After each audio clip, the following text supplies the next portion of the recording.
पुंडलिकवरदार विठ्ठल श्री ज्ञानदेव तुकाराम पंढरीनाथ भगवान की जय। माऊली ज्ञानेश्वर महाराज की जय। जगद्गुरु तुकाराम महाराज की जय। सद्गुरुनाथ भगवान की जय। हरि ओम तत्सत।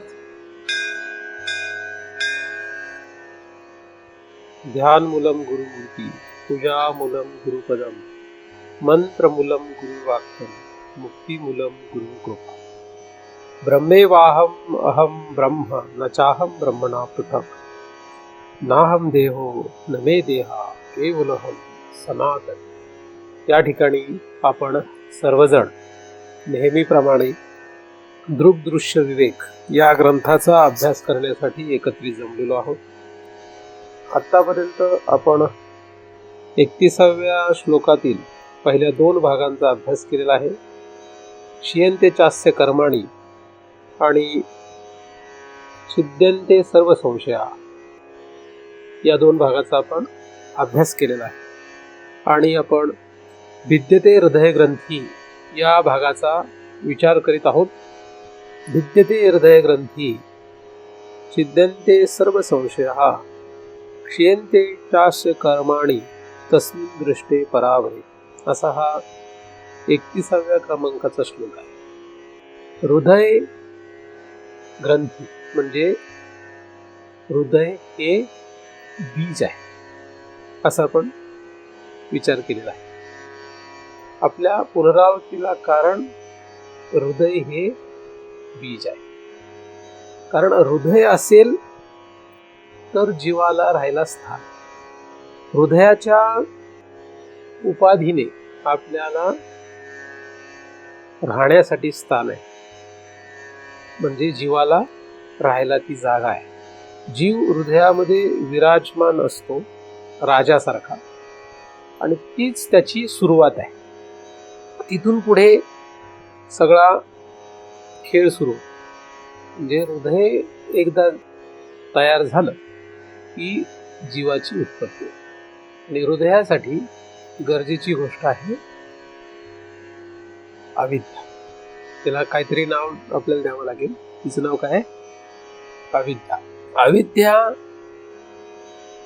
आणि जीव यांचा संबंध आहे। म्हणजे जीव हा अविद्येशिवाय राहत नाही। म्हणजे अविद्या ही जर असेल तरच जीवाची स्थिती आहे आणि अविद्या ही कल्पित आहे। हृदय हे कल्पित असल्यामुळे अविद्या सुद्धा कल्पित आहे। हृदयाला तसं पाहिलं तर अस्तित्व आकाशासारखं आहे। हृदयाचं अस्तित्व आकाशवत आहे। हृदयाचं अस्तित्व कसं आहे? आकाशवत हृदयाचं अस्तित्व। म्हणजे हृदय हे आपल्याला इतर महाभूतांसारखं धरता येत नाही। इतर महाभूत जी आहेत ती आपल्याला जाणता येतात किंवा आपल्या जाणण्याच्या कक्षेत येतात, पण हृदय ज्याप्रमाणे आकाश हे जाणण्याच्या कक्षेत येत नाही तसं हृदय लक्षात येणं अवघड। या हृदयाचा जो प्रसार आहे तो खाली अंतःकरण आणि पुढे स्थूल देह यापर्यंत। हृदयामधला हा जो जीव आहे, हा जीव विशेष रूपाने हृदयात विराजमान जरी असला तरी सुद्धा त्याचं सामान्य रूप सर्व शरीरभर असतं आणि पुन्हा विशेष रूपाने तो शरीराच्या बाहेर सुद्धा जाऊ शकतो। तो कुठे पसरू शकतो, शरीराच्या बाहेर सुद्धा तो कुठपर्यंत जाईल हे काही सांगता येत नाही। असा आपण अभ्यास केलेला आहे। हृदय हे बीज असल्यामुळे या बीजापासून फक्त एकच झाड तयार होईल असं नाही, तर जसं एका बीजापासून एक झाड तयार झाल्यानंतर त्या झाडापासून पुन्हा बीज तयार होते आणि एका झाडाला अनेक बीज तयार होतात। म्हणजे एका झाडापासून पुन्हा दुसरं झाड तयार होत नाही, तर एका झाडापासून अनेक झाडं तयार होतात। त्याप्रमाणे आपल्याला अनेक जन्म द्यायला हे बीज कारण। म्हणजे जसं झाडाकडे आपण बघितलं, झाडाला जे बीज दिसेल ते भरपूर प्रमाणात दिसतं। जसं गहू आपण पाहिला तर गव्हाला एक ओंबी एका गव्हापासून येते समजा त्याला अनेक ओंबे येतात, पण एक जरी ओंबी आपण धरली तर त्या एका ओंबीमध्ये अनेक गहू असतात आणि त्या प्रत्येक गव्हामध्ये पुन्हा गहू तयार करण्याची ताकद असते, हे आपल्याला. तसंच आपलं जे हृदय आहे, म्हणजे आपण जो जीव आहे, या जीवाच्या पुढे पुन्हा अनेक शरीर निर्माण करण्याची ताकद, पुन्हा अनंत प्रकारची शरीर तयार करण्याची ताकद. गव्हाच्या बीजापासून तर पुन्हा गहूच तयार होईल, पण आपल्या त्या हृदयरूपी बीजापासून पुढे फक्त मनुष्यच ध्येय मिळत असेल तर अनंत प्रकारची शरीर मिळण्याची ताकद आहे. तर स्थूल देह हा कुठला मिळणार हे तर हृदयावर अवलंबून नाही, तर ते अंतःकरणावर अवलंबून. अंतःकरणामध्ये असणारे चांगले वाईट संस्कार याप्रमाणे स्थूल देह चांगला किंवा वाईट प्रकारचा मिळतो. त्याला हृदयाचा तसा काही एकदम संबंध आहे असं म्हणता येत. हृदयाचा जो संबंध आहे तो प्रत्यक्षात आहे असं म्हणता येत, पण हृदयात असलेलं जे हे बी आहे यामुळे आपल्याला पुढे हे अनेक प्रकारचे शरीर मिळणारं बी तयार होत असतं आणि त्यामुळे आपल्याला त्याचा विचार करणं गरजेचं आहे. हृदय ग्रंथीचा भेद करणं, हृदय ग्रंथीचा नाश करणं ही तशी सोपी प्रक्रिया नाही. ह्याचं बीज जे बाहेर आलं त्याचा आपण विचार केलेला आहे.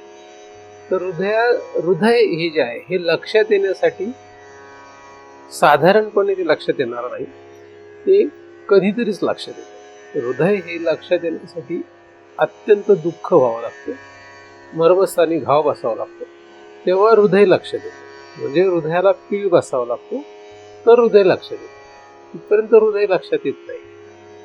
पण त्या यातनांच्या काळामध्ये तेवढ्यापुरतं तो त्यावर विचार करतो, त्यानंतर पुन्हा त्या यातना नष्ट झाल्या की मग तो विचार करीत नाही, पुन्हा तो जैसे ते संसारामध्ये रममाण होतो. म्हणून दुःख किंवा यातना त्या हृदयाला पीळ बसणाऱ्या जरी असल्या तरी त्या ठराविक वेळेपर्यंतच असतात आणि म्हणून मग पुढे तो जीव पुन्हा त्याचा विचार करीत नाही. अधिक ज्या काळामध्ये ह्या यातना असतात त्या काळामध्ये तो जीव स्वतःचा म्हणजे त्या जीवाचा किंवा त्याच्या स्वरूपाचा विचार करीन असं म्हणता येत नाही. तो त्याला बाह्य भागामध्ये उपलब्ध असलेल्या उपचारांच्या द्वारे काय करता येईल का असा तो विचार करीत आहे आणि म्हणून बाह्य उपचारानेच तो बरं होण्याचा प्रयत्न करतो.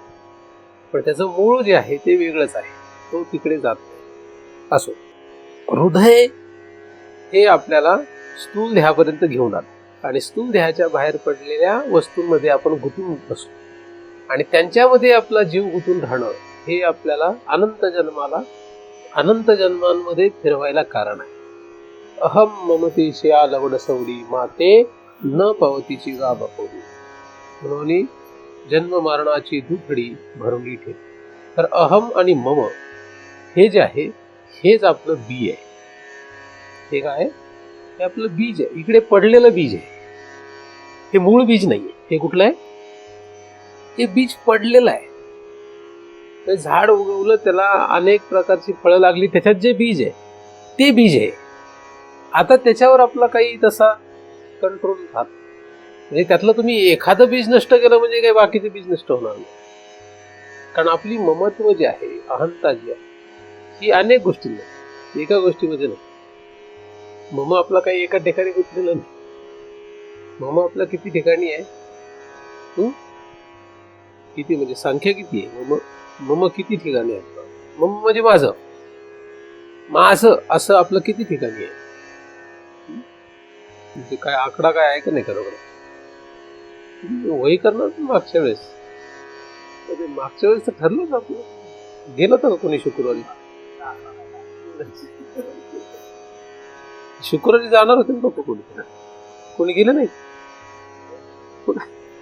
ते पण विसरले. शुक्रवारी तुम्ही सगळं नाव करणार होतं दुसऱ्याच्या, हा कोणी केलं का नाही नावावर दुसऱ्याच्या म्हणजे पोराबाळांच्या?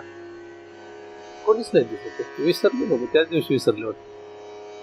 मला वाटलं तर ह्यावेळेस कोणतरी असं येईल एक जण बहादर धैर्यवान, बहादर म्हणण्यापेक्षा बहादूर, की तो सांगेल आता महाराज करून आलो नाव सगळं दुसऱ्या कोणी दिसे नाही इकडे.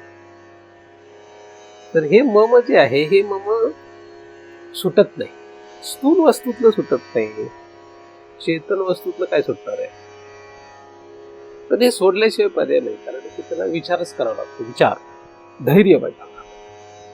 संसार करण्याचं धैर्य सगळ्यांमध्ये, त्यात काही विशेष काही नाही. संसार करण्यासाठी धैर्य नाही लागत का?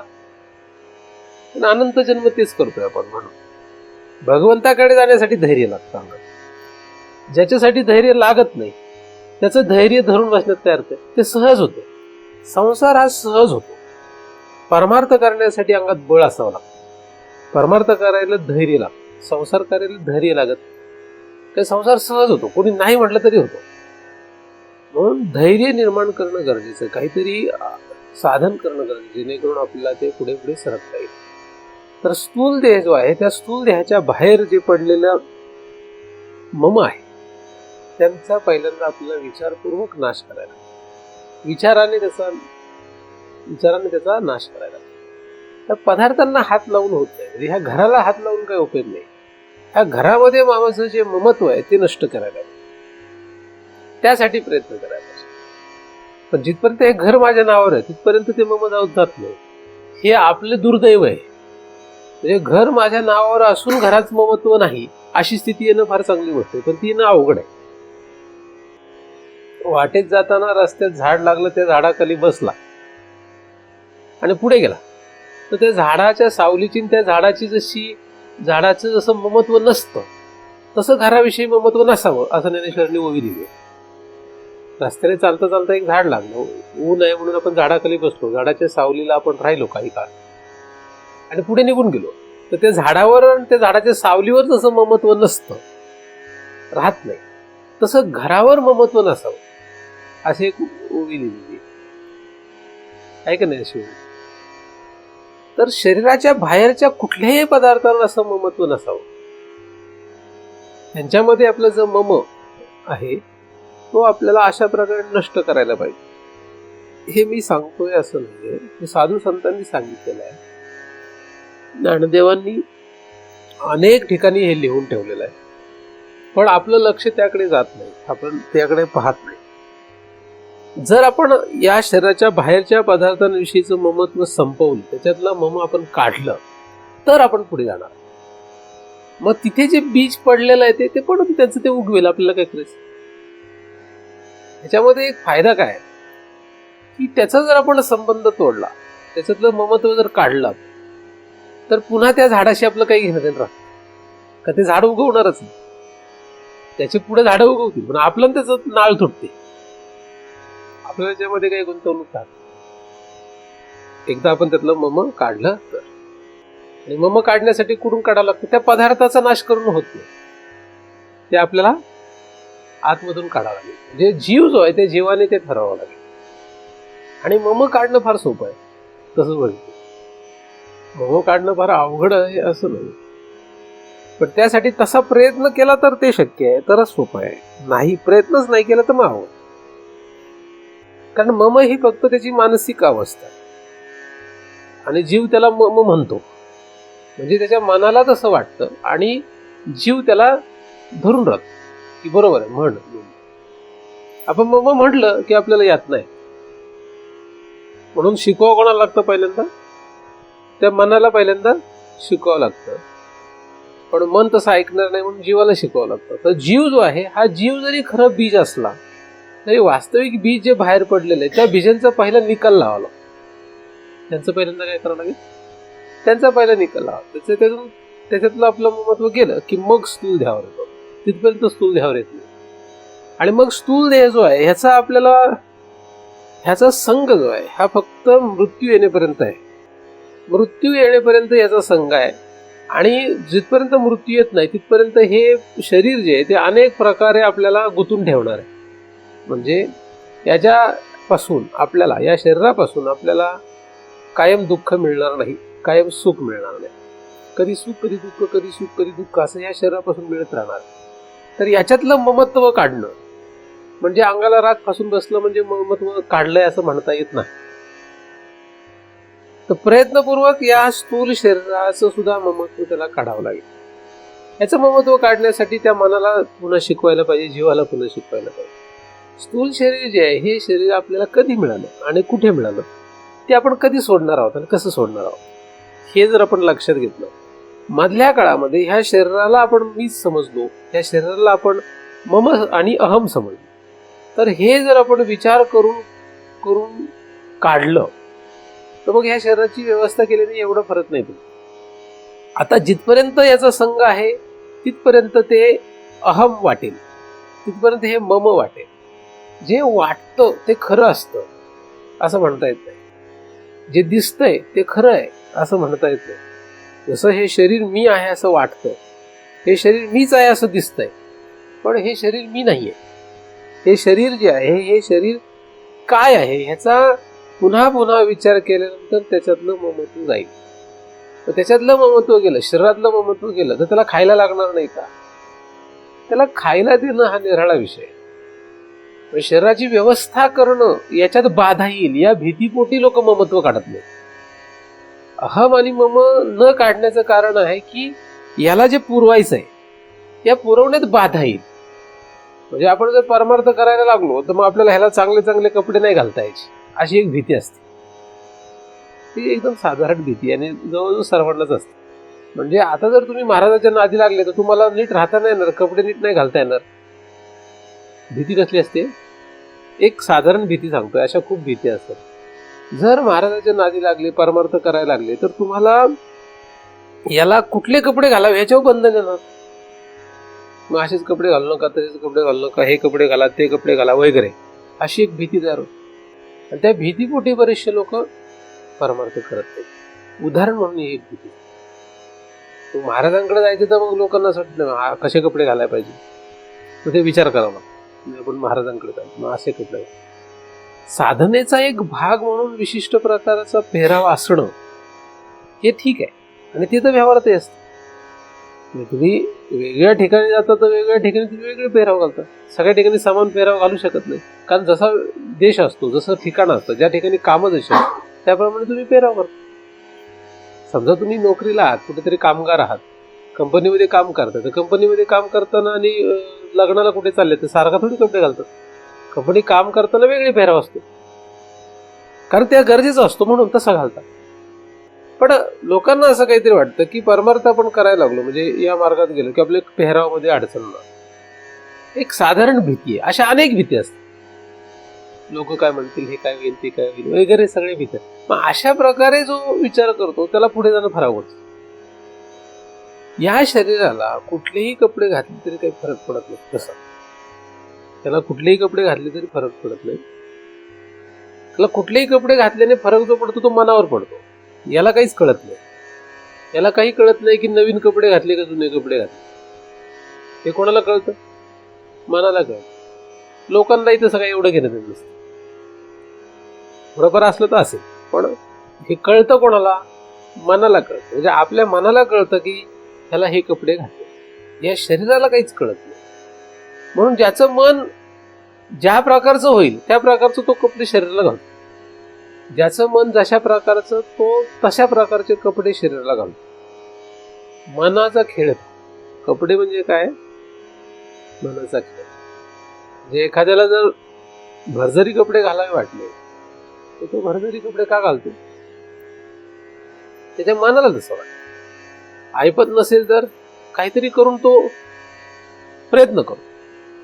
तर ती मनाची स्थिती आहे. त्यामुळे शरीराला काही कळत नाही आहे, पण ते मन जे आहे त्या जीवासकट त्या शरीरात गुंतलेलं. त्याच्या ममत्वामुळे तसं होत आहे. त्याच्यातलं ममत्व गेलं तर त्याच्या शरीरावरच्या कपड्याला एवढी काही किंमत राहत नाही. उदाहरण म्हणून मी फक्त कपडे घेतो. असं या शरीराशी संबंधित बऱ्याचशा गोष्टी की ज्यामध्ये आपलं ममत्व दिसतं, आणि हे ममत्व आपण जर नष्ट करत गेलो तर आपण आत जाऊ. अजून तिथपर्यंत आत जाणार नाही. म्हणजे बाहेरून या शरीरावर येण्यासाठी जसं आपल्याला तिकडचं ममत्व काढायला पाहिजे, तसं याच्या आत जाण्यासाठी या शरीराचं ममत्व काढलं पाहिजे. जसं याला काय खायला घालायचं, दुसरा एक महत्वाचा भाग आहे. त्याला काय खायला घालायचं, त्याला काहीही खायला घातलं याला, तरी सुद्धा त्याचा परिणाम जो आहे तो ठरलेला आहे. कुठल्याही अन्नाने कमी अधिक प्रमाणात रोग तयार होणार, कुठल्याही अन्नाने कमी अधिक प्रमाणात शरीरामध्ये धातू तयार होणार, तेवढी शक्ती तयार होणार. कुठलंही अन्न खा, कुठल्याही अन्नाने शरीरामध्ये बळ येणं, रोग तयार होणं, भूक शमणं, एवढे परिणाम होतातच. त्यामध्ये काही विशेष काही नाहीये, पण माणूस जो आहे तो 3 गोष्टीमध्ये गुंतलेला असतो. त्याला वाटतं की आपले भूक शमवायलाच पाहिजे, मग असंच अन्न पाहिजे, जिभेला असंच लागतं, मग असंच बळ मिळालं पाहिजे. मग ह्या 3 विचारामध्ये इतका कडून जातो की शरीराचं ममत्व त्याच्यात राहतं. त्याच्यामध्ये काय राहतो? त्याचं ममत्व शरीराचं त्याच्यात राहतं. त्या अन्नाचा त्यानुसार परिणाम होतच असतो. पण अन्न कुठलं घ्यावं, काय करावं वगैरे त्याचा अभ्यास बराचसा शास्त्रामध्ये येतो, वेगवेगळ्या ठिकाणी आहे तो. पण वास्तविक या 3 गोष्टीचा विचार करत बसू नये.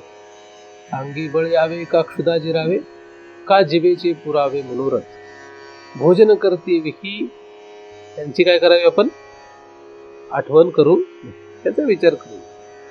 भोजन करते विकी येती ते न लिखी, का त्याच्यात ममत्व तयार होत मिळेल ते जास्त त्याच्या विचार केले का आपण गुप्त दिलं ममत्व देत. वाटलं ठीक आहे खा, काय त्याला समोसा कायम तर खाऊ शकत नाही, पण त्याच्यात गुतू नको. आता समोसा खाल्ला तर परिणाम त्याचा जसा असेल तो होणारच आहे, पण तू ममत्व गुतलं तोच जास्त भयानक भाग आहे. समोसा खाल्ल्यानंतर, उदाहरण समोसा सांगतोय, समोसाचं माझं काही वाकडं नाही. समोसा खाल्ल्याने त्याचा जो शारीरिक परिणाम होणार आहे, म्हणजे शरीराचे त्याचे जे काही रोग तयार होणार किंवा जे काही होणार ते होणारच आहे. ते आपल्याला महत्वाचं नाहीये, माझा विषय तो नाही महत्वाचा. कारण मी काय आता वैद्यशास्त्र किंवा रोगशास्त्राचा अभ्यास सांगण्यासाठी बसलो. त्याच्यात जे ममत्व तयार होतं ते भयानक.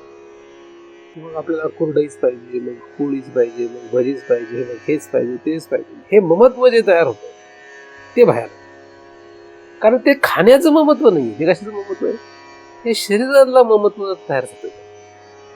कारण तुम्ही जर पुढच्या जन्मात वाघ झाले समजा, तर काय भजी थोडीच खाणार ते.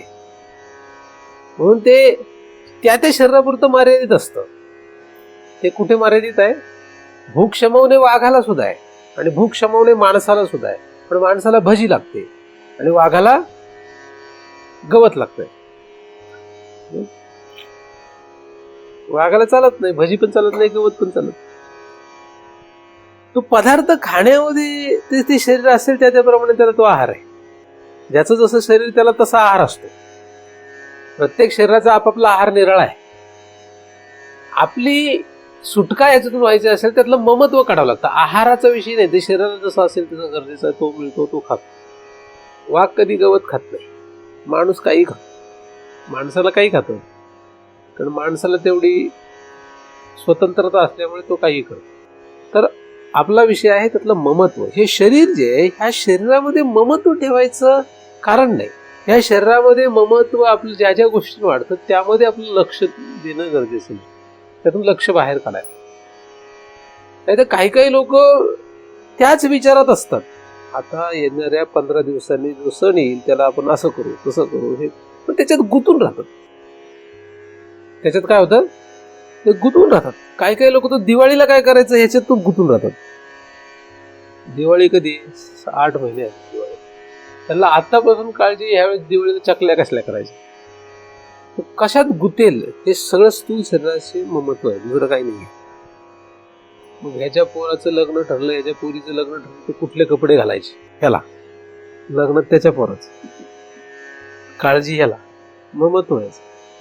समजा जर यांनी ती कपडे तसे विकत घेतले नाही, घातले नाही, तशा प्रकारची साडी, तशा प्रकारचा ड्रेस किंवा काय, तर त्याचं लग्नच होणार नाही.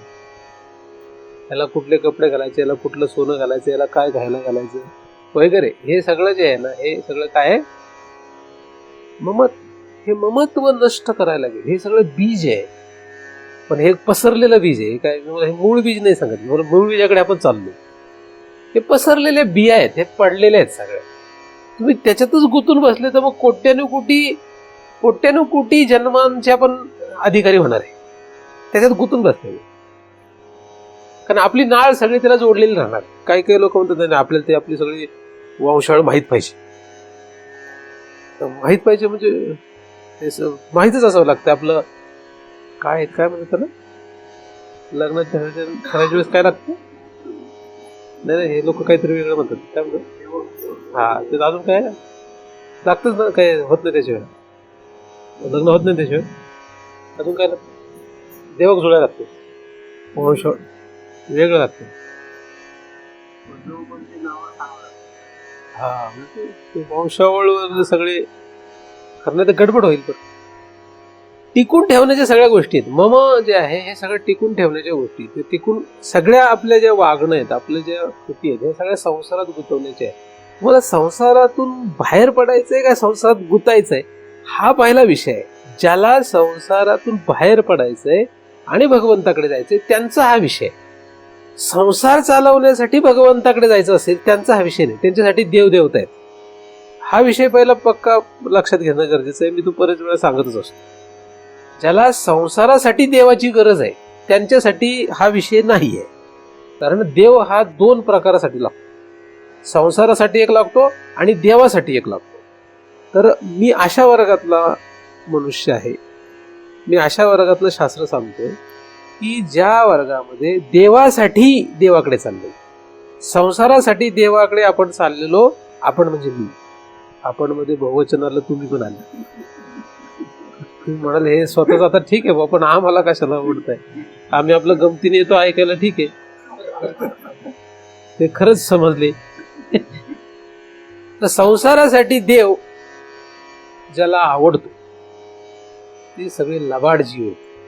कारण देव हा शक्तिशाली आहे. देव हा काय शक्तिशाली आहे. त्यामुळे त्याची शक्ती संसाराला पाहिजे म्हणून लोक देवाला भासतात.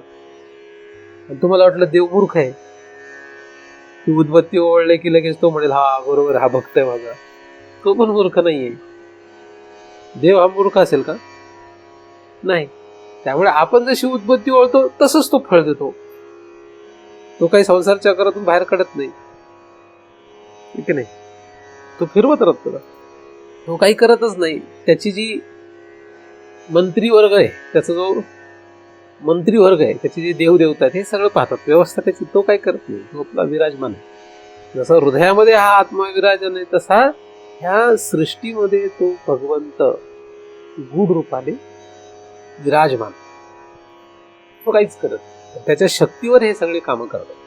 वायू त्याच्या शक्तीवर काम करतो, अग्नी त्याच्या शक्तीवर काम करतो, सूर्य त्याच्या शक्तीवर काम करतो, इंद्र त्याच्या शक्तीवर काम करतो, सगळे त्याच्या शक्तीवर काम करतात. म्हणून आपली जी इच्छा आहे ती हे लोक पूर्ण करतात. तर स्थूल देहाचं महत्व हे जे आहे हे आपल्या जगण्यामध्ये तसं पाहिलं तर काही फारसं उपयोगाचं नाही. केवळ देहभरण ही उघडी नागवण, ही फसवणूक आहे, ही नागवण आहे. तर आपण अनंत जन्म असे स्थूल शरीर सांभाळतो आणि आता एक शरीर सांभाळतो. याचं जास्त कौतुक करण्यासारखं काही नाहीये. ह्याच्यात कौतुक करण्यासारखं फार काही नाहीये. कौतुक करा पण त्यात गुंतून बसला म्हणजे याला खायला घालू नका. काय तर खायला घालणं निराळी गोष्ट आहे, पण त्यात ममत्व तयार होणं, त्यात गुंतून राहणं हे भयानक. म्हणजे या शरीराची परिस्थिती अशी आहे की बाह्य जनता जी आहे, बाहेरची लोक जी आहेत, ही फक्त तुम्हाला या तुमच्या शरीराला आणि तुम्हाला तिथपर्यंतच चांगलं म्हणतात जिथपर्यंत हे सुरकुत्या पडायला लागलं नाही. जशा तुमच्या शरीराला सुरकुत्या पडायला सुरुवात झाली तसं जगातले तुमच्याकडे कुणी बघत नाही. तुम्हालाच तुमचं चेहरा आरशात बघावं वाटतं, हे दुर्दैव आहे. पण गेरुवा माकड होय, काय होय शेवटी काय होतं. पण तरी सुद्धा म्हाताऱ्या कोताऱ्यांना सुद्धा वाटतं आपण अजून चांगलंच दिसतोय. तर उतार वय लागलं म्हणजे सुरकुत्या अंगाला पडायला लागल्या की विषय जगाच्या दृष्टीने तुमची किंमत संपत आलेली असते. ते तुम्हाला काही बघत पण नाही. पण ह्याच्या विनाकारण 2-4 इकडे केस झाले त्याच्या कंगवा फिरवतो. काय त्याने काय होईल काय म्हणजे ठीक आहे पाडायचे तर पण ममत्व नकोय. कंगवा काय मोठी फणी घे, पण त्याचं ममत्व जे निर्माण होते ते बघ, हे लक्षात घेणं गरजेचं आहे. शरीरामध्ये ममत्व हे काय आहे? बीज आहे. कुठलं बीज आहे? हृदयातून आलेलंच, पण पडलेलं आहे. ते आता ते काय झालंय? पडलेलं आहे. म्हणजे झाडाच्या खाली जशा बिया पडाव्यात, ते पडलेलं. झाडाच्या खाली बिया पडतात. उंबराचं झाड असेल किंवा वडाचं झाड असेल तर त्याच्या खाली बिया पडतात. त्या पडल्या की ते फुटल्या की सगळी की ते पसरतात. तसं हे आपलं पडलेले आहेत बीज. आता त्याच्यात अडकून पडलं की ते आपल्याला भयानक पुढे अनंत जन्मांना फिरवायला जे कारण आहेत ते संस्कार आतमध्ये ठेवून जाणार. ते तसं सोडत नाही. म्हणून त्यातलं ममत्व काढणं गरजेचं. तर स्थूल देह जो आहे याची व्यवस्था तुम्हाला वाटेल तशी करा, पण त्यात ममत्व राहील असं काहीच करू नका. तर तुम्हाला जर असं वाटलं की याने या कपड्याने ममत्व राहणार आहे तर हे कपडे घालू नका. दुसरे काही लोकांना असं वाटलं की आपण भरजरी कपडे घालण्यापेक्षा याने ममत्व वाढतंय, म्हणून मग आपण फक्त सफेद पांढरे कपडे घालावे. काहींना वाटलं आपण गेरुवा कपडा घालावा, काहींना वाटलं आपण कपडे लंगोटच फक्त लावून राहावं, काहींना वाटलं आपण तेवढाही कपडा ठेवलेला आहे. ज्याला जे वाटलं, ज्याला जे ममत्व काढण्यासाठी साधन वाटलं त्याने ते स्वीकारा. तुम्हाला काय साधन वाटते तुम्ही स्वीकारा, पण ममत्व काढणं हा आपला तिथला किती आहे. मग तुम्ही लंगोट लावून फिरो का कपडे पांढरे कपडे घालून फिरो का कुठलेही कपडे घालून, ते एवढं महत्वाचं नाही. महत्वाचं काय? ममत्व जातंय का नाही हे महत्वाचं. आणि ममत्व गेलं किंवा ममत्व कमी झालं हे दुसऱ्यांना कळून देऊन उपयोग नाही. स्वतःला कळलं पाहिजे. पहिल्यांदा स्वतःला कळणं गरजेचं आहे की या शरीराविषयी काही ममत्व नाही. स्थूल शरीर जे आहे ह्या स्थूल शरीरावर अंगावर कपडा घालणं, त्याला खायला घालणं म्हणजे रसना इंद्रिय, त्याला डोळ्याला आहार पुरवणं, 5 ज्ञानेंद्रिय 5 कर्म इंद्रियांमध्ये जी आपली विषयासक्ती आहे त्याच्यामुळे हे ममत्व वाढतं. त्याच्यामध्ये कौतुक करत बसण्यासारखं काही नाही. काय जगाकरित काही करत नाही. जगामध्ये काही जे करतात सगळे जीव त्याच्यापेक्षा वेगळं काय करतोय, मग कौतुक काय करायचं? जगापेक्षा, जगातल्या सगळ्या जीवांपेक्षा तुम्ही जर काहीतरी वेगळं केलंय तर त्याचं कौतुक करायला ठीक आहे, हरकत नाही. म्हणजे डोळ्याने कोण पाहत नाही जगात, पाहण्याचं कौतुक काय करायचं? हेच पाहिजे, तेच पाहिजे, असंच पाहिजे, तसंच पाहिजे, कौतुक करायचं काय करायचं? ठीक आहे, वाटलं पाहिजे. पण हा जातो एकदा 2 आठवड्यासाठी काश्मीरला आणि 2 वर्ष तो लोकांना ऐकत राहतो, काश्मीर असं आहे, काश्मीर असं, काश्मीर असं आहे, काश्मीर असं. 2 वर्ष त्याला काही सुचतच नाही दुसरं. मी काश्मीर म्हणून उदाहरण दिलं. तुम्ही चुकून कोणी काश्मीरला जाऊन आले असेल तर मनावर घेऊ नका. मी काश्मीर एक उदाहरण. काश्मीरला नसेल याला कोणी अंदमान निकोबारला गेलं असेल, कोणीतरी सिंगापूरला गेलं असेल, कुठेतरी गेला असेल. ह्याला 2 वर्ष ते पुरतं. बरं, त्याच्यात आता नवीन टेक्नॉलॉजी आल्यामुळे फोटो काढता येते सगळे. फोटो, व्हिडिओ रेकॉर्डिंग मग तू काढून ठेवतो. तू आठवण आली की बघतो, स्वतःही बघतो, दुसऱ्याला दाखवतो. मग त्यालाही सुचतं हे असं करायला लागतंय. मग तो म्हणतो पुढच्या वर्षी चाललो आम्ही. कुठे? तू सिंगापूरला गेला, मी युरोपला जातो. मध्ये वाढत जातं. जग असं ह्याच्यात गुंतलेलं आहे. कौतुकासारखं काय आहे? याने तामणी घाटला मधला धबधबा पाहिला तो म्हणतो मी नाही जरा दाखवतो बाबा, तू US ला चालला धबधबा पाहिला. मी अमेरिकेत गेलो, मी काहीच नाही पाहिलं, तरी मला तिथले लोक बळच घेऊन जायचे. म्हणजे चल हे दाखवतो, ते दाखवतो. काय दाखवतो म्हणतो होता. मग मला सगळ्यांनी आले म्हणून काय काय पाहिलं? काहीच नाही पाहिलं. काहीच नाही पाहण्यासारखं. मग लोक म्हणले हा बर्फ पडत होता म्हणून पाहिलं नाही. हा म्हणजे बरोबर, बर्फ पडत असल्यामुळे मला काही पाहता नाही आलं. तरी माझा मित्र होता, तो मला बळच घेऊन गेला टाइम्स स्क्वेअरला. टाइम्स स्क्वेअर म्हणून एक चौक आहे. काही नाही, लोक गोळा होतात इकडे तिकडे. आपल्या इकडे जंगली महाराज रोड आहे तसं. काय लोकांना विचार जंगली महाराज रोडला तर म्हटलं कशाला चाललं? काय नाही, मला पूर्वी कळायचं नाही म्हणजे कशाला जायचं तिथं. काय नाही म्हणजे इथून तिकडे जायचं, तिथून इकडे यायचं, घरी मग परत यायचं. रस्त्यात काही वडापाव किंवा काही दिसलं तर खायचं, घरी यायचं. झाला जंगली महाराज रोड. डेक्कनला चालला फिरायला जंगली महाराज. मला माहिती नाही, सगळ्यांना जाऊ ना की नाही जंगली महाराज रोड. तसं ते टाइम्स स्क्वेअर पण तसंच आहे. उतरायचं ट्रेनमधून, जायचं टाइम्स स्क्वेअरला, जायचं, मग ते दाखवतं हे असं आहे, असं आहे, असं परत मागे चालतं. मग ज्याला जे आवडेल ते बघतो तिथे, आहे की नाही? शरीराचं ममत्व वाढलं त्यात परिणाम काय आहे? त्या शरीराच्या ममत्वाला त्याने काय केलेलं आहे? वाढवलेलं. ते पाहणं याने काही होत नाही. तुम्ही टाइम स्क्वेअरला गेले काय, अटलांटिकला गेले काय, ऑस्ट्रेलियाला गेले काय, जपानला गेले काय, जंगली महाराज रोडला गेले काय, मुंबईला गेले काय, ते नाही महत्वाचं. त्याचं ममत्व जे आहे ते महत्वाचं. ते तुम्हाला गुंतवायला कारण होत आहे. मग काही लोक म्हणतात बरं झालं महाराज झाले, फिरायला काय हरकत, काही तर चाकच लावलेली आहेत त्यांनी, फक्त पंक्चर झालं तेव्हाच बंद, नाही तर चालले टूरवर. परिणाम काय कल्पना नाही ना. डोळ्यांनी पाहतो नवल काय, डोळ्यांनी पाहतो जगाच्या आकृतीत करतो काय, डोळ्याने पाहतो त्याचं कौतुक करायसारखं काय, कौतुक करतो ते ठीक आहे, त्याचा गुतला हे भयानक आहे. तुम्ही असं काहीतरी या शरीराने करताय हे सांगा जे जग नाही करत आहे. असं काय ऐकायचं? हे शरीराने असं काय करतो आपण की जे जग नाही करीत, काहीच कोणीच काय करत नाही, असं काय ऐका. त्याच्यात फार कौतुक काय? मग तुमच्यात आणि जगात फरक काय असायला पाहिजे, काय असावा? सगळे ते करतात पण ते सगळे गुंतले त्यात, सगळे त्याच्यात ममत्वात गेले. आपण त्या ममत्वात जात नाही, हे त्यामधलं काय विशेष आहे. ते साध्य करता येणं हा परमार्थ. कौतुक नका, स्थूल शरीराचं कौतुक, स्थूल शरीराच्या संबंधाने होणाऱ्या सगळ्या कुठल्याही क्रियेचं कौतुक नाही. तिथे ममत्व आहे.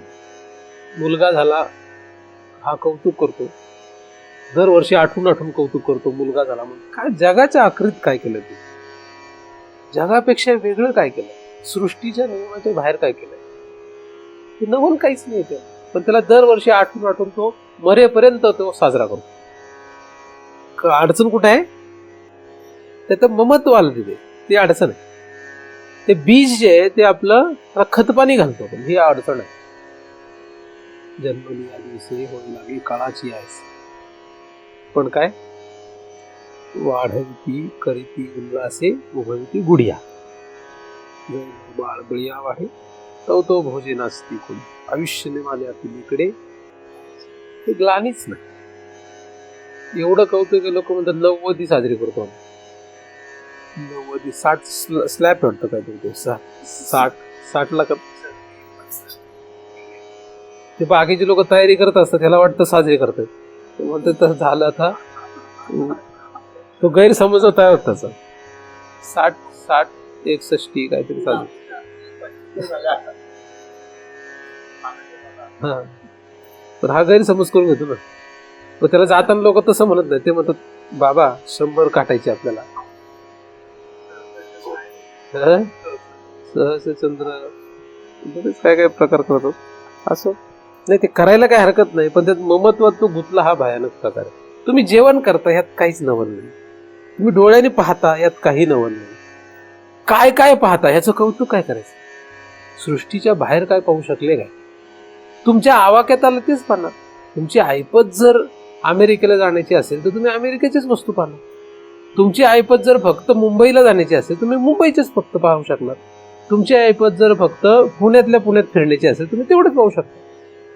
त्याच्या पलीकडे काय करणार? ऐपतीवर अवलंबून.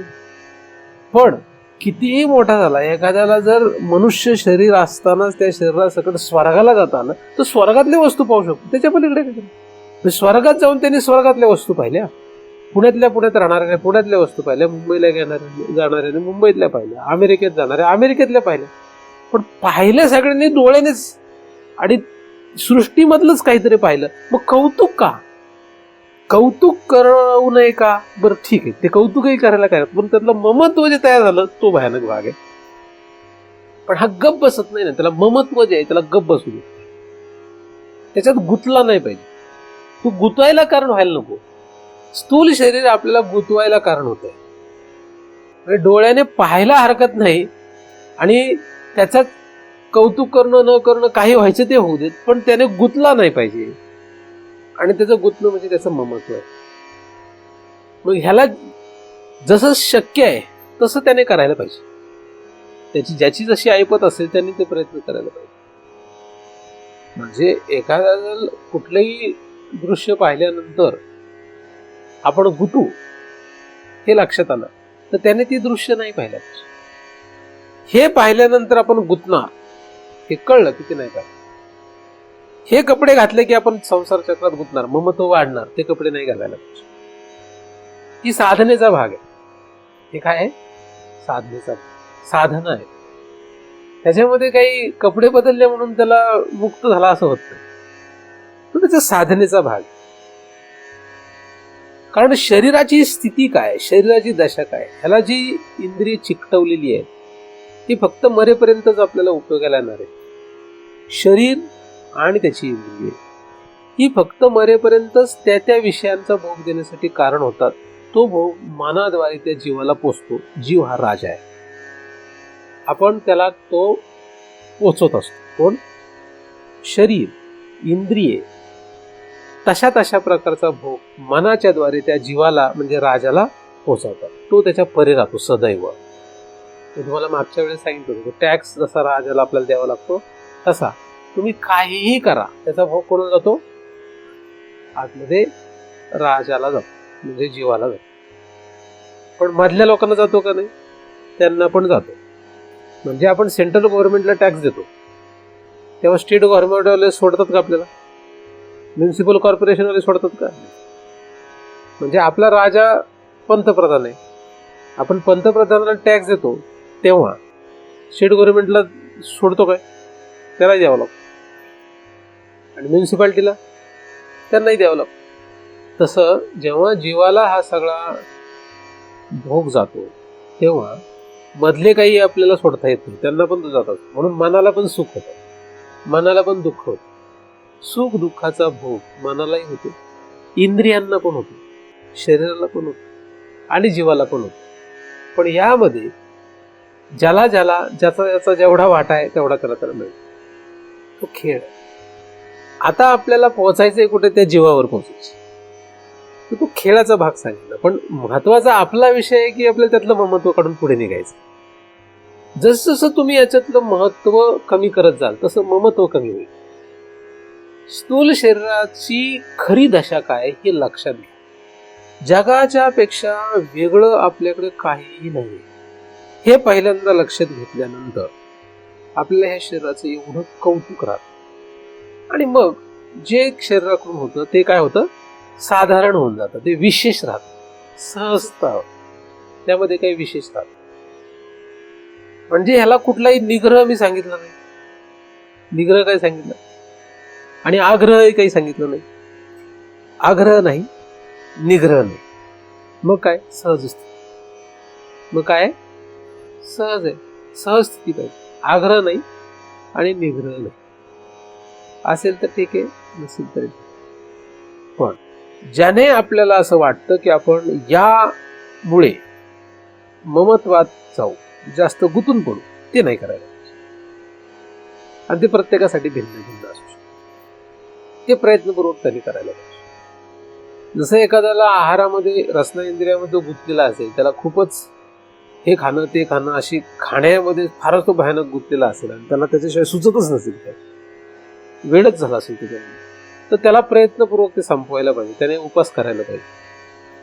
त्याने काय करायला पाहिजे? उपवास करायला पाहिजे. त्याने वेगळ्या प्रकारच्या अशा साधना करून ते नष्ट करायला. एखादा जर वेगळ्या कपड्यांमध्येच गुंतलेला असेल, त्याला खूप नवीन कपडे घालणे, सोनं घालणे वगैरे असे काहीतरी गोष्टींमध्ये तो जास्तच गुंतलेला असेल, त्याने काय करायला पाहिजे? त्याने प्रयत्नपूर्वक ते नष्ट करत जावं लागेल. ही फार साधारण साधनांची यादी होते मग, आणि ती गरजेनुसार त्याला करायला लागते. पण आपला सगळ्यांमागचा जो उद्देश आहे हा मुळात या स्थूल शरीरामध्ये असलेलं ममत्व जे आहे ते नष्ट करणं असा असणं गरजेचं आहे. शरीर जसं जसं कृश होईल, शरीर जसं जसं जर्जर होईल, शरीराची शक्ती कमी होईल. जसं जसं शरीराची शक्ती कमी होईल तस तसं हे शरीर कुठल्याही भोगाच्या लायकीचं राहणार नाही. ही सत्य परिस्थिती. तरुणपणामध्ये सगळे भोग घेण्याच्या लायकीच आहे. बालपणामध्ये त्या भोगाची त्याला नीटशी कल्पना आहे. ही सत्य परिस्थिती. म्हातारपणामध्ये शरीर जेव्हा बलहीन होईल तेव्हा भोगाची इच्छा कमी होणार नाही. हे खायचंय, ते खायचंय, हे कपडे घालायचे, ते कपडे घालायचे, ही इच्छा कमी होणार नाही. होईल का? ती कमी होणार नाही. म्हणजे शरीर बदलाने, शरीर जरी एकदम म्हातारं झालं तरी त्याच्या त्या इच्छा पूर्ण होणार नाही, त्या कधीच संपणार नाही. त्या संपण्यासाठी काय कारण आहे? ला आतमध्ये मनातून त्या जीवाने त्याचं ममत्व काढणं गरजेचं. नाहीतर म्हाताऱ्या लोकांनी एकदम नवीन भरजरी कपडे घातले तर तरुण लोक म्हणतील आता यांना काय गरज आहे काय? असं असं कोण म्हणतील? तरुण लोक. म्हणजे हसू, ते काय होतं त्याचं? हसू होतं. त्यातल्या त्यात काही तरुण लोक समजून घेतात, जाऊ दे म्हातारे, वाटतंय त्याला पण अजून आपण तरुण असावं म्हणून ते थोडंसं समजून घेतात. असाही वर्ग असतो एक. पण शक्यतो काय होतं? शक्यतो हसू. कारण सगळ्या जगाला कळलेलं असतं की आता ह्याचे शरीर कशाच्याच लायकीच राहिले नाही. मग आपण म्हणतो बघा एवढं म्हातारं झालंय तरी त्याला अजून पाणीपुरी खायची, हे खायचे, ते खायचे, मिसळ खायची, आमटी खायची, असं लोक असं म्हणतात. मग त्याला डॉक्टर पण सांगतो खाऊ नको, हे करू नको. पण आता त्याचं शरीर लायकीचं आहे का? त्याच्या लायकीचं आहे का शरीर? काय म्हणजे हे खाण्याच्या, ते खाण्याच्या, असे कपडे घालण्याच्या, तसे कपडे घालण्याच्या लायकीचं आहे का? तरुण माणसाला उत्कृष्ट छान कपडे घातले तर दिसायला चांगलं दिसेल. लहान मुलं सुद्धा छान कपडे घातले दिसायला चांगलं दिसेल. म्हातारा माणूस दिसेल का चांगलं? दिसेल का चांगलं? सांग. आता आपले शोभत नाही ते घालून तर. नाही तर पूर्ण सुरकुत्या पडल्या चेहऱ्यावर, काल पूर्ण अशा आतमध्ये गेले, तिकडचं हाडं वर आलेत आणि त्याने जर रेब्यांचा गॉगल लावला. आता पैसे आहे म्हणून काही करण्यात अर्थ नाही ना. आहेत पैसे, आता कमवून ठेवलं आयुष्यभर, उद्या उपयोग ते शोभत नाही ना. एखादा म्हणलं नाही शोभत तर त्याला मनाला वाटतं मग घालू, मग चालेल, मग काय हरकत. जगाला काय वाटतं, आपल्याला स्वतःला काय वाटतं, कशामध्ये आपलं हित आहे, आपल्याला नक्की काय करायचं, हे जिथपर्यंत आपलं पक्क होत नाही तिथपर्यंत आपली दिशा जी आहे ती योग्य नाही, दिशाहीन होतं. परमार्थ तुम्हाला करायचा असेल तर स्थूल शरीराचं ममत्व काढावंच लागणार आहे. त्याला काही पर्याय नाहीये. काय नाहीये? त्याला पर्याय नाही, काढावंच लागणार. मग या शरीराची वाटचाल लक्षात घ्या, म्हणजे या शरीरातलं ममत्व आपोआप नष्ट होत जाईल. मग एखाद्या वाटलं आपण जगावंच नाही. काय काही लोकांना सोडतात, म्हातारा झाला तर त्याने काही जगू नये. म्हाताऱ्याला पण वाटतं ना जगावं की नाही, म्हाताऱ्याला पण जगू द्या. तो कितीही तुम्ही इच्छा ठेवली तरी तो जसं मृत्यूच्या दाराकडे जातो तसं त्याची भयानक परिस्थिती. स्थूल शरीराच्या इच्छा पुरवण्यामध्ये जगणं आहे हे अत्यंत मूर्ख माणसाचं मत आहे. स्थूल शरीराच्या इच्छा पुरवण्यामध्ये जगणं आहे ते मूर्ख माणसाचं लक्ष. शहाणा मनुष्य त्याच्या आतमध्ये प्रवेश करतो. कारण जगणं हे स्थूल शरीरामध्ये जे आहे ते आतमध्ये असलेल्या आत्म्याचा फक्त काय भास आहे. स्थूल शरीरामध्ये जगणं नाही, स्थूल शरीरामध्ये मरणं आहे. प्रत्येक क्षणाला ते मरत आहे. त्यामुळे त्याचं कौतुक करू नका, ते होणारच आहे. तुम्ही नाही म्हटले तरी होणार. कौतुक करत बसू नका. म्हणजे तुम्ही असं राहा का तसं राहा असं मी सांगत नाही. काय त्यातलं ममत्व कसं नष्ट करता येईल या दिशेने आपण विचार करतो. एक दिवस ह्याची अशी अवस्था होईल की हे इतकं जर्जर होईल की आपल्याला कोणीही जगातलं जवळ नाही करू शकत. इतकी त्याची परिस्थिती खराब होईल, लोकांना आपल्याकडे पाहावं सुद्धा वाटणार नाही. अशी अवस्था तयार होणार आहे. अशी अवस्था तयार होते, सगळ्यांचीच होते असं नाही. अशी भयानक स्थिती तयार होते की आपल्याकडे लोकांना पाहिलं तरी भीती वाटेल. ज्ञानेश्वरांनी 13व्या अध्यायाचं उत्कृष्ट वर्णन केलेलं आहे. हे मी तुम्ही माझ्या मनाने काही सांगत. त्यातलं ममत्व नष्ट करण्यासाठी 13व्या अध्यायामध्ये ज्ञानदेवांनी त्याचं वर्णन केलेलं आहे की लहान मुलांना मूर्छा येईल अशी स्थिती होती. म्हणजे पाहता क्षणी लहान मूल घाबरून त्याला मूर्छा येईल असं शरीर तयार होईल, असं शरीर तयार होतं. आज आपण तरुण असताना, शरीर धडधाकट असताना या शरीराचं कौतुक करतो. याच्यामध्ये अडचण नाही. अडचण कशामध्ये? त्याच्यात ममत्व ठेवण्यामध्ये अडचण. आणि ते जर ठेवलं तर ज्यावेळेस जग सुद्धा हसेल आपल्याला, त्यावेळेस सुद्धा आपल्याला तसं करावं वाटेल. म्हणजे ज्याच्याकडे दातच राहिले नाही त्याला सुद्धा हा पदार्थ खावा, तो पदार्थ खावा असं वाटेल. आणि हे पाहून घरातली लोक सुद्धा वैतागतील, समाज वैतागेल, घर वैतागेल, सगळेच आपली छिथू करतील. म्हणून तुम्हाला ताटात वाढलं म्हणून खा, ही जी सवय ती बंद करा. आपल्याला आपली ऐपत आहे का? ती पचवण्याची आपली ऐपत आहे का?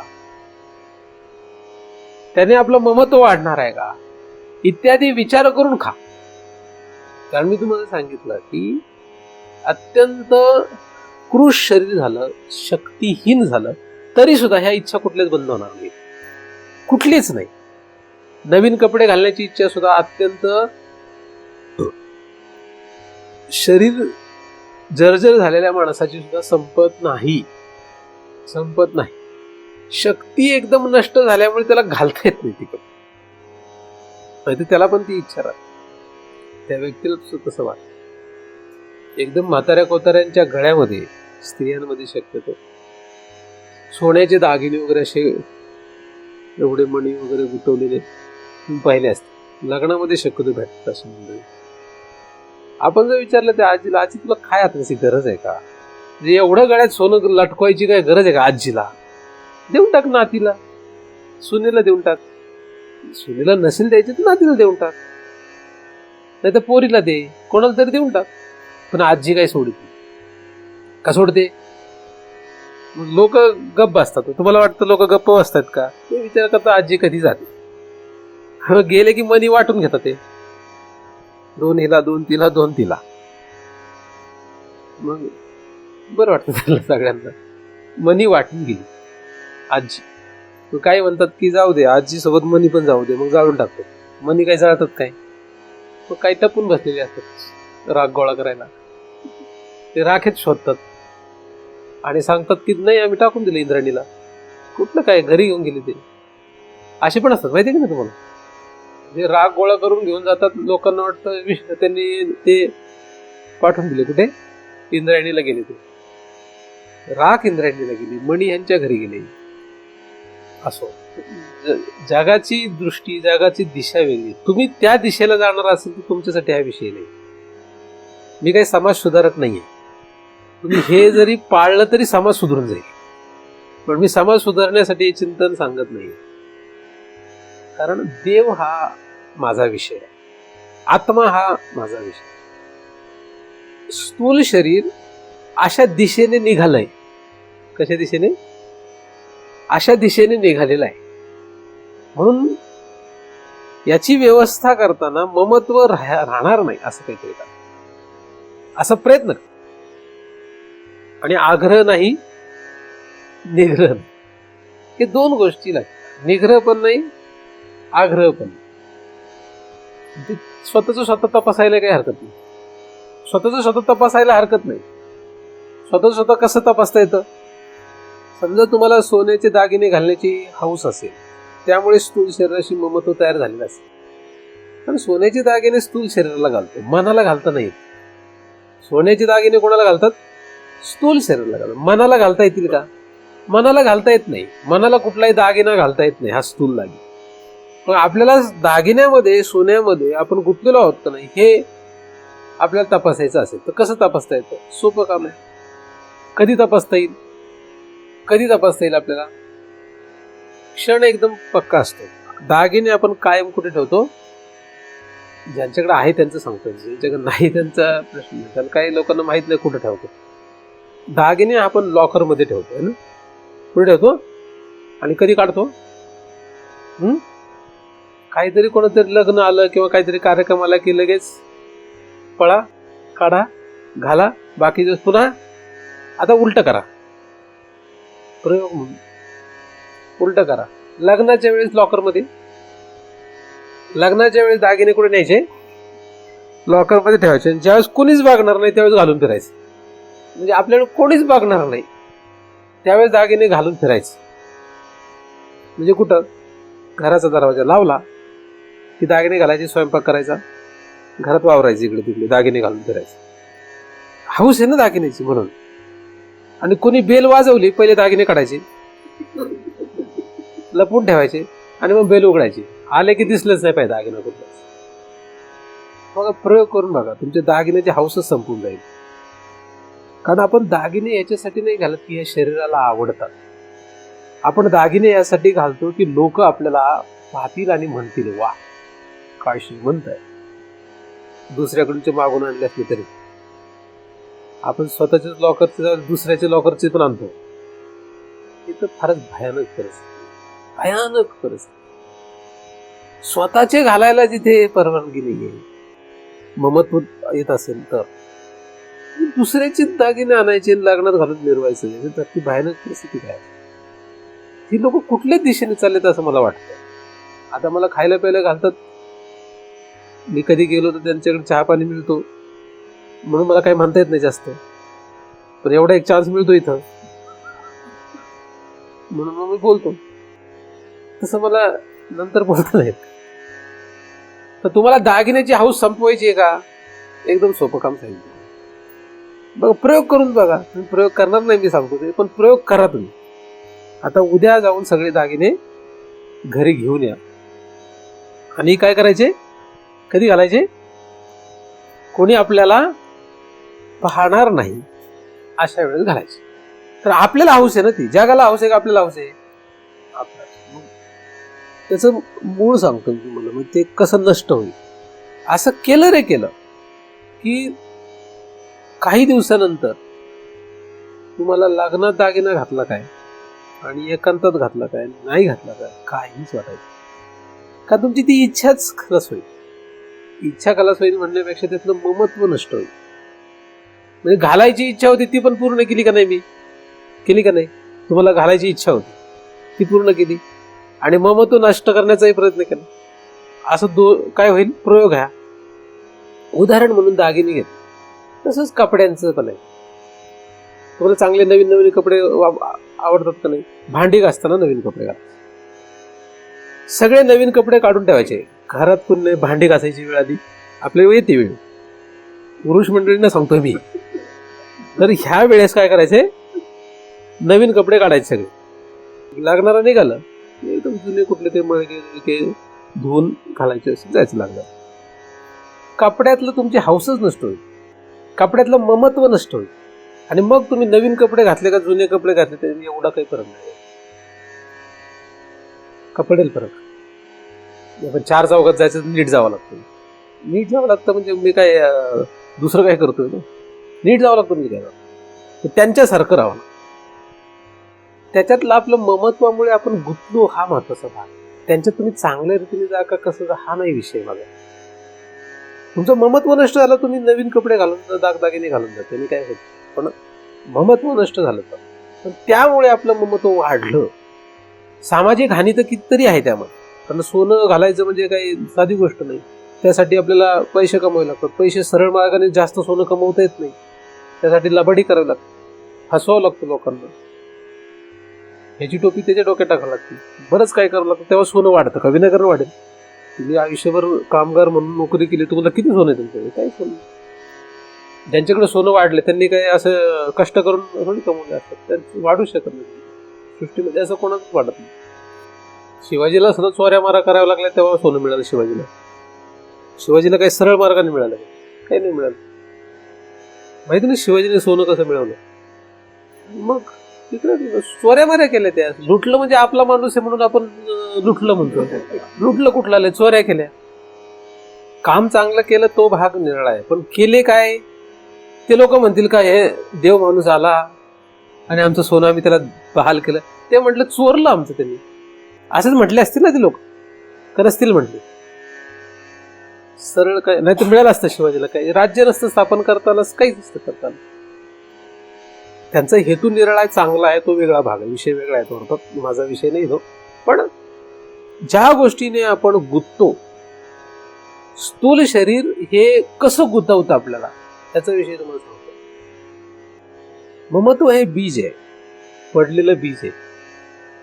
म्हणून या स्थूल शरीराचं अशा पद्धतीने आपल्याला काय करावं लागेल, ममत्व काढण्याचा प्रयत्न करत राहावा लागेल. जे जे याला आवडतंय ते का आवडतं, कधी आवडतं, त्याचा शोध घ्या. मी तुम्हाला उदाहरण म्हणून काही 2-3 गोष्टी सांगितल्या आणि ते काय करा, ते करा, पण कधी करा, बरोबर त्याच्या विरुद्ध ठिकाणी, विरुद्ध वेळ, विरुद्ध ठिकाण असं करायचं. मग आपोआप त्याच्यातून काय होतं, लोक जवळ नाही करणार. आपण काय करणार नाही, लोक जवळ नाही करणार आपल्याला. का? कारण की समाज जो आहे किंवा ही सृष्टी जी आहे याच्यामध्ये वर्ग जो असतो तो समान गुणांचा असतो. समान गुणेषु व्यसनेषु सत्यम. समान व्यसन समान गुण यांचा वर्ग असतो, म्हणून आपलं सगळ्यांचं जोडणार नाही. तर असं काहीतरी करायला पाहिजे जेणेकरून ज्या प्रयत्नाने स्थूल देहावरचं जे ममत्व आहे ते हळूहळू हळूहळू का होईना कमी होते. मग स्थूल देहाला जे लागतं ते काही लागू देत, पण ते काय, ते आपल्याला डुबवायला कारण व्हायला नको. ते काय व्हायला नको, डुबवायला कारण व्हायला नको. शरीरावर असलेला 1 तोळ्याचा दागिना डुबवतो का? 40 तोळे डुबवतात. शरीरावर एखाद्याने 1 तोळ्याचा दागिना घातला आणि एखाद्याने 40 तोळ्याचा घातला, कुठला डुबवतो? त्यामुळे 1 तोळा आहे का 40 तोळा याचा किंमत नसते, त्याच्यातलं ममत्व जे आहे ते डुबवतं. नाहीतर ते दोन्ही डुबवत नाही, नाहीतर दोन्ही डुबवत नाही, ममत्व डुबवतं त्याला. तसं शरीर हे डुबवत नाही, याच्यातलं ममत्व डुबवतं. शरीर डुबवतं का? शरीर आपल्याला बंधाला कारण नाही, शरीराने आपण डुबलेलं नाही. शरीरामध्ये असलेलं ममत्व आपल्याला डुबवायला कारण ते जड आहे.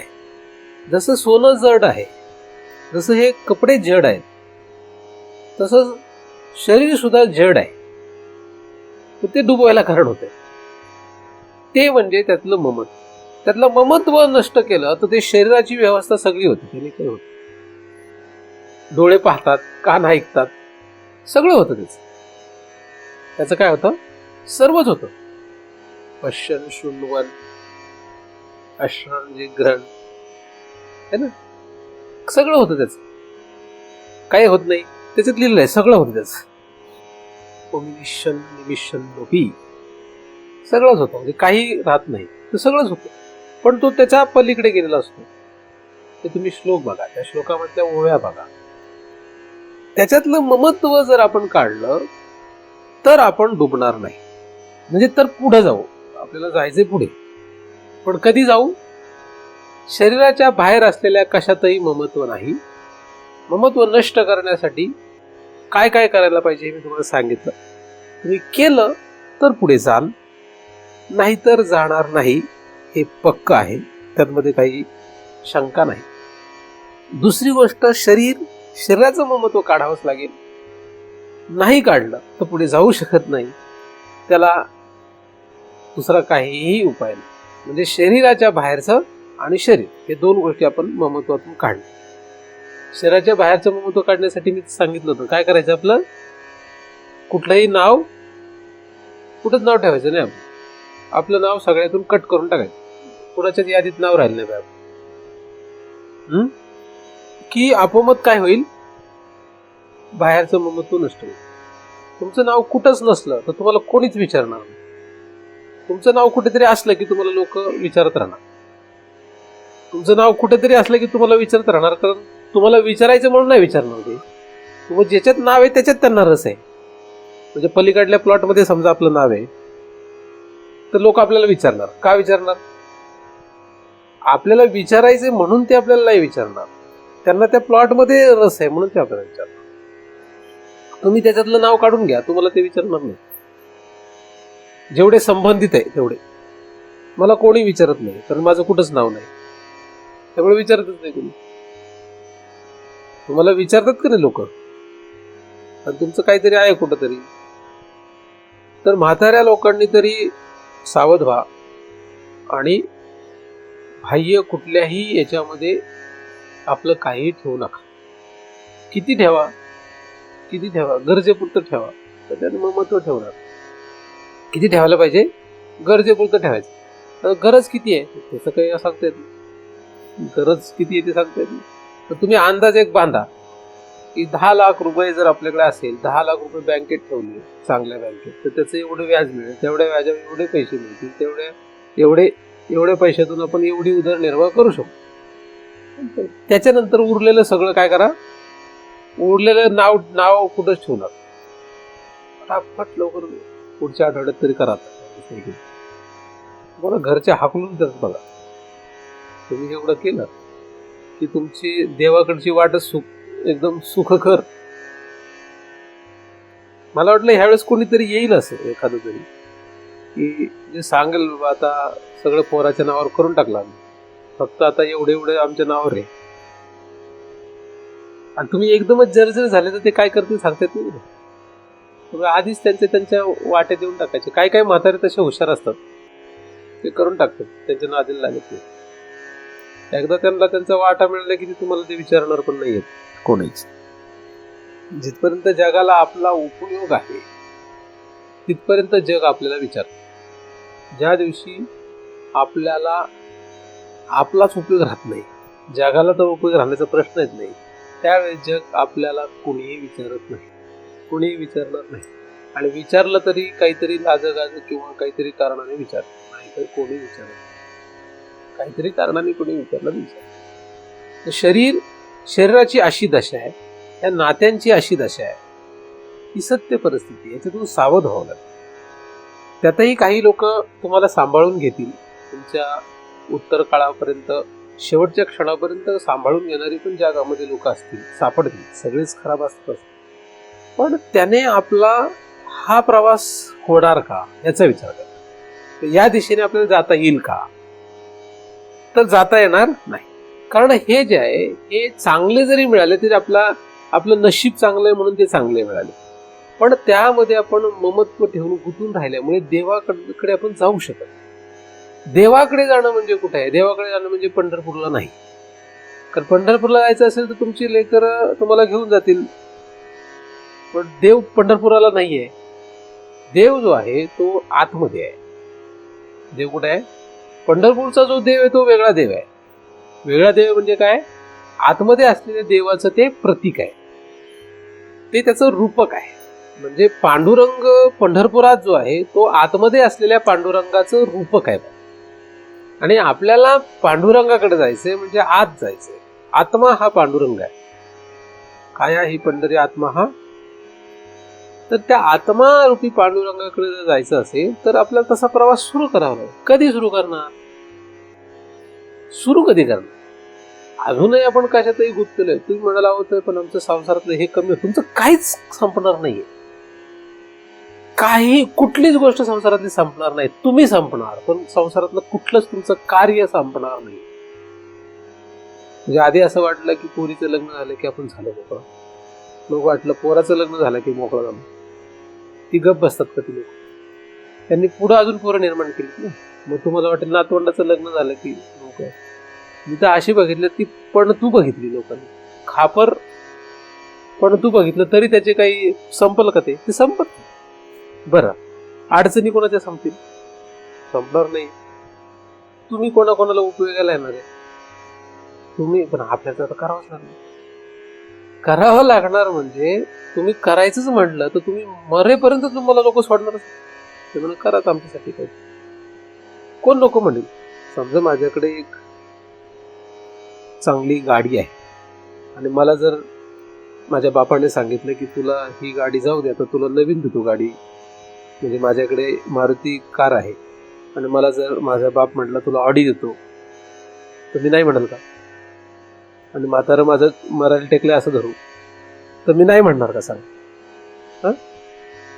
लोक तर म्हणतील म्हाताऱ्याच्या नावावर आता ठेवायची काय करायचं? कशाला गबाळ त्यांनी गजपून ठेवलंय काय कळत नाही असं लोक म्हणतील. कशाला लागतं त्यांना एवढे पैसे, एवढे बँकेत पैसे? लोक सगळे चेक करत असतात म्हाताऱ्याच्या नावावर. अशीच जगत आहे का? नाही शोधत तुम्हाला असं वाटतं तुम्ही शोधत नाही? ते सगळे चेक करतात ते कुठं म्हाताऱ्याने काय काय ठेवलं असेल.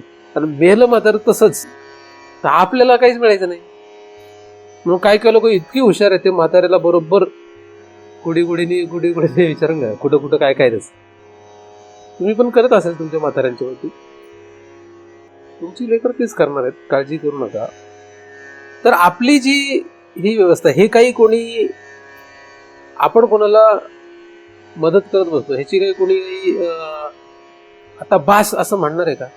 तुमची पोरं असं तुम्हाला म्हणणार नाही आता बास झालं, तुम्ही हरी करा, आता आमची कुठली व्यवस्था नाही, तुम्ही आम्हाला सांभाळलं, इथपर्यंत पोहोचवलं, आता इथून पुढे आमचं तुम्ही काहीच बघायचं नाही, तुमचं आता तुमचं तुम्ही बघा, असं तुमचं एकही पोरग तुम्हाला म्हणणार नाही.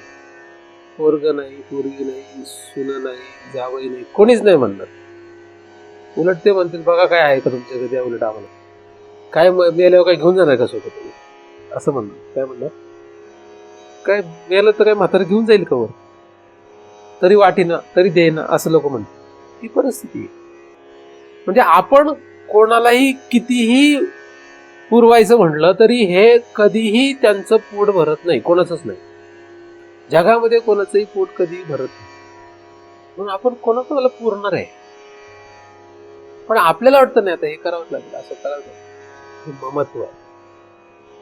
नाही पण मग जग काय म्हणेल, हे ममत्व आहे. आपण नाही केलं तर मग कोण करणार, हे ममत्व आहे.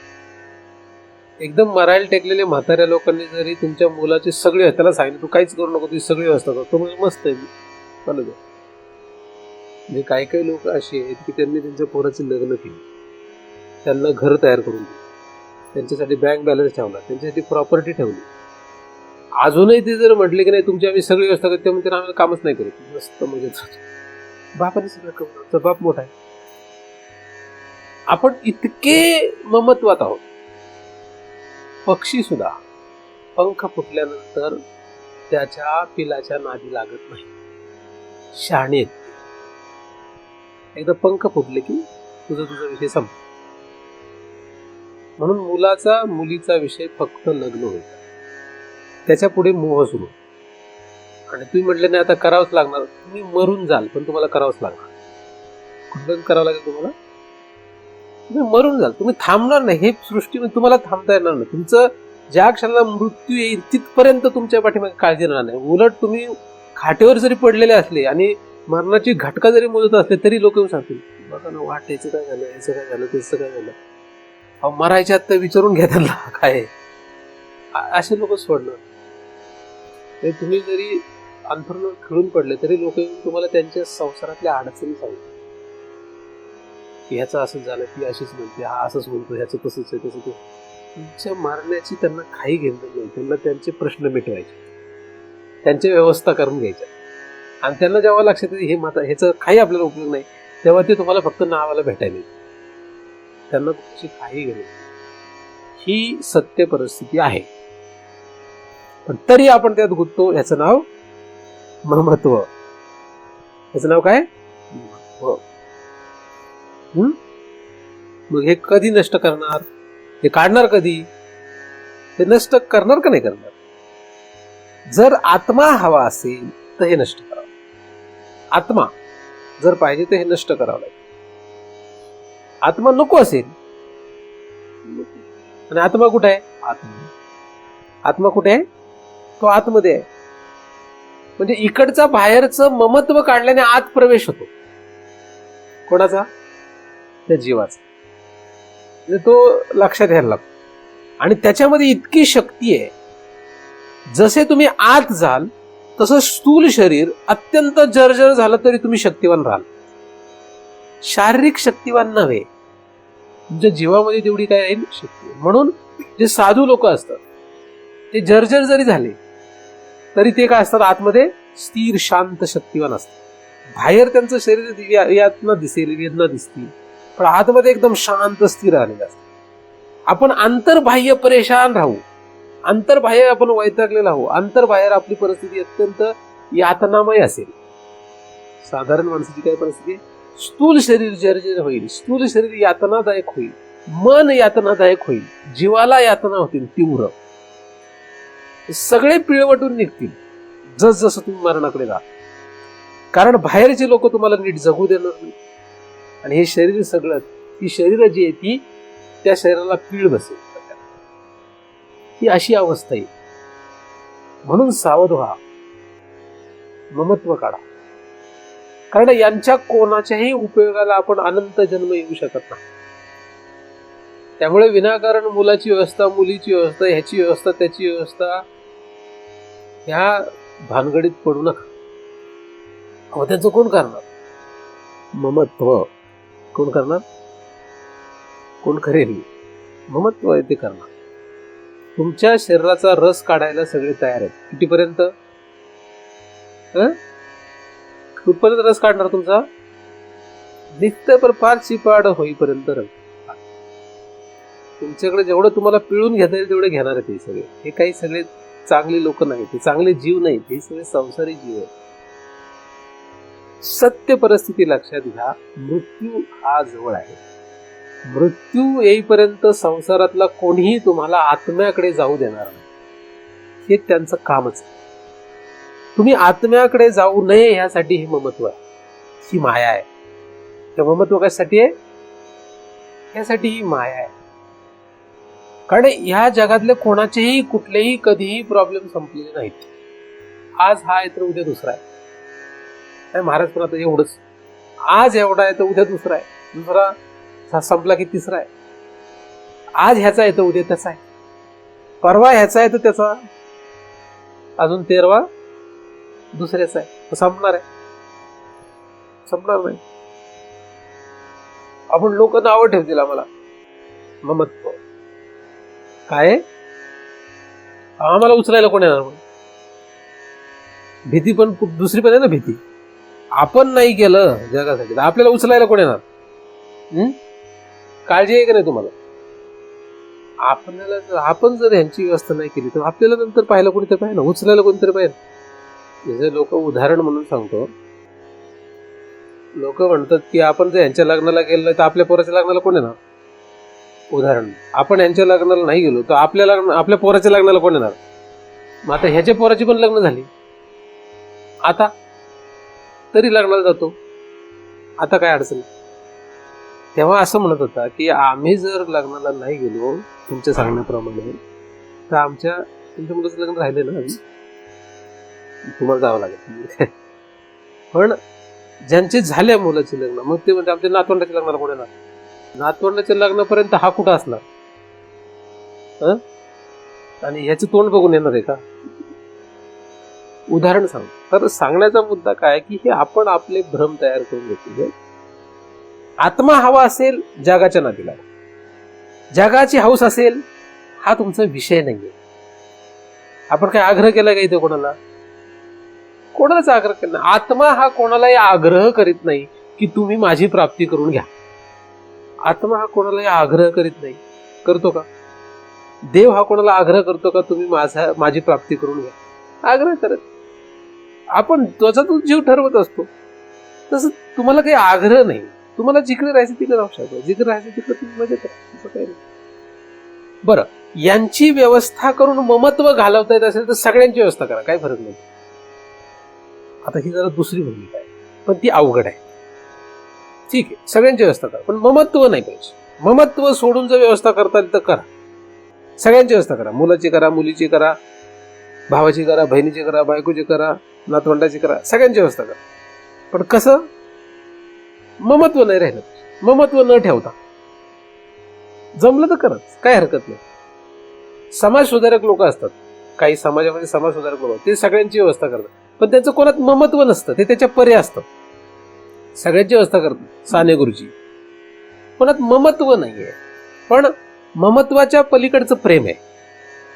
ममत्व प्रेम असणं आणि ममत्व रहित प्रेम असणं त्यात फरक असतो. साने गुरुजीचं प्रेम कसं आहे जगाप्रती? ममत्व रहित प्रेम आहे. म्हणून साने गुरुजी सारखं असेल तर चालेल एक वेळ, त्यांनी पण जगाची व्यवस्था केली, पण त्यांनाही झटका बसला शेवटी जाता जाता. त्यांची फार परिस्थिती खराब झाली शेवटी, मला माहित नसेल. त्यांना कळाय पाहिजे होतं तेवढं. विनोबांच्या सोबत त्यांनी थोडाफार तरी सहवास केला असेल, गीता वगैरे वाचली त्यांनी, पण शेवटी ते समाज किंवा त्यांचं ते भावना तशा असल्यामुळे त्यांनी त्या मार्गाने गेले. असो, तर चांगली वृत्ती जी आहे तशी असू शकते. तसं तुम्हाला शक्य तर काय हरकत नाही. तुम्हाला नाही अख्ख्या समाजाचं, तुमच्याच ज्यांच्याशी तुम्ही गुंतलेले आहात त्यांच्यामध्ये ममत्व रहित करता आलं तर काही हरकत नाही. जसं मी तुम्हाला सांगितलं, याचं ममत्व रहित तुम्ही याची व्यवस्था केली तर याने फरक नाही पडत, पण ते अवघड आहे. त्यासाठी प्रयत्न करावा लागेल, साधन जे आहे ते आपल्याला शोधावं लागेल. तर ममत्व स्थूल शरीराच्या बाहेर, ममत्व स्थूल देहामध्ये असणं हे आपल्याला पुनरावृत्तीला कारण आहे. हे आपण ममत्व काढलं तर आपला प्रवास आतमध्ये सुरू होतो. आपण सूक्ष्म देहाकडे, कारण देहाकडे म्हणजे जीवापर्यंत जाऊ शकतो. बीज जे आहे, हे बीज जे आहे ते काय आहे? हृदय हे बीज आहे. हृदयामधून हा बीजाचा प्रवास असा खाली झाला होता, तो आपण थांबवण्याचा विचार करतो आहोत, तो आपण नष्ट करण्याचा विचार करतो आहोत. हे सहजासहजी जात नाही. त्याचा विचार करून आपल्याला आत्मा हा जर आपल्याला दृष्ट झाला तर ते होणार आहे. म्हणून आपण आत्मा दृष्ट होण्यासाठी विचार करतो. आत्मा दृष्ट झाला तर हे नष्ट होईल, हृदय ग्रंथी. आत्मा दृष्ट झाल्याने हृदय ग्रंथी काय होते? नष्ट होते. पण आत्मा दृष्ट व्हावा लागेल. आणि आत्मा दृष्ट व्हायचा असेल तर हा ममत्व नष्ट करण्याचा प्रयत्न करावा लागेल. आणि तो तुम्हाला कधी उपलब्ध आहे, कुठे भेटेल? तुम्ही जिथे जाल तिथे तुमच्या सोबत राहणार आहे. तो कुठे आहे? जिथे जाईल तिथे तुमच्या सोबत राहील. पण तुम्हाला लक्षात केव्हा येईल? ममत्व नष्ट केलं तर लक्षात येईल. आत्म्याची प्राप्ती कुठे होते? आत्म्याची प्राप्ती कुठे होणार आहे? जंगलात? जंगलात का जनात? नाही. तो कधी होणार आहे? ममत्व नष्ट केले की आत्मा प्राप्त होतो. तुम्ही जंगलात असू दे किंवा जगात असू. जिथपर्यंत ममत्व आहे तिथपर्यंत आत्मा प्राप्त होऊ शकत नाही कोणालाच. ममत्व रहित जगात असेल तरी आत्मा प्राप्त होईल, आणि ममत्व रहित वनात असला तरी आत्मा प्राप्त होईल. जनात का वनात हा प्रश्न नाही. ममत्व नसो ही महत्वाची गोष्ट. ती प्राप्त होण्यासाठी तसं साधन ज्याच्या त्याच्या अधिकारानुरूप त्याला करणं गरजेचं आहे. आपणाला आपल्या अधिकारानुरूप साधन करता यावं आणि पुढे आत्मा या भगवंतापर्यंत आपणाला पोचता यावं, यासाठी तो आपणा सर्वांवर कृपा करोत अशी त्याच्या चरणी प्रार्थना करतो. त्याच्या कृपेने निर्माण झालेले चिंतन त्याच्याच चरणी अर्पण करून इथेच पूर्ण राहावे. पुंडलिकवरदा हरी विठ्ठल श्री ज्ञानदेव तुकाराम. पंढरीनाथ भगवान की जय. माऊली ज्ञानेश्वर महाराज की जय. जगद्गुरु तुकाराम महाराज की जय. सद्गुरुनाथ भगवान की जय. हरि ओम तत्सत.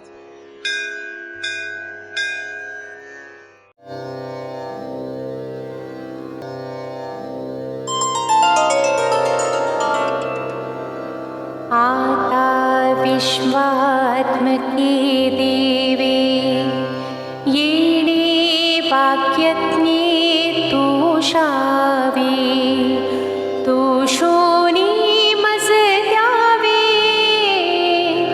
फसाय दान हे जे खळांची व्यंकटी सांडो तया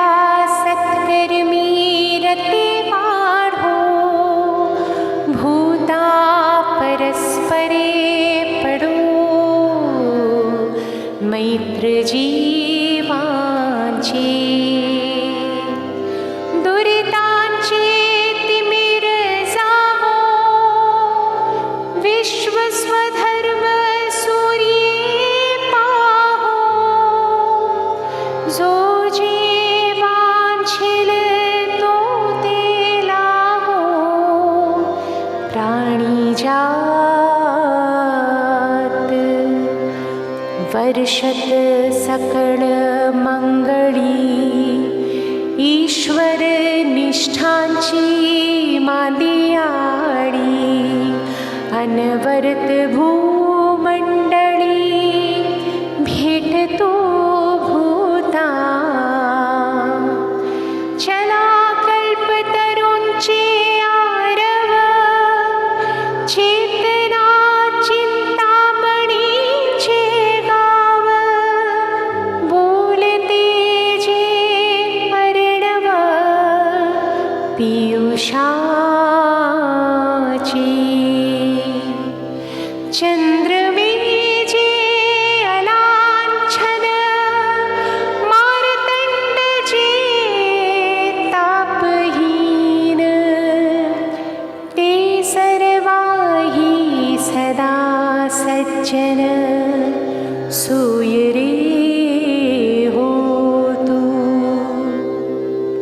किंबहुना सर्वसुखी पूर्ण होनी तिहि लोकी भजी जो आदि पुरुखी अखंडित आणि ग्रंथोपजीवी विशेषी लोकी दृष्टा दृष्ट विजये हुआ विजी येथ मणी श्री विश्वेश्वरावो हा होईल दान पसावो येणे वरे ज्ञान देवो सुखिया झाला सुखिया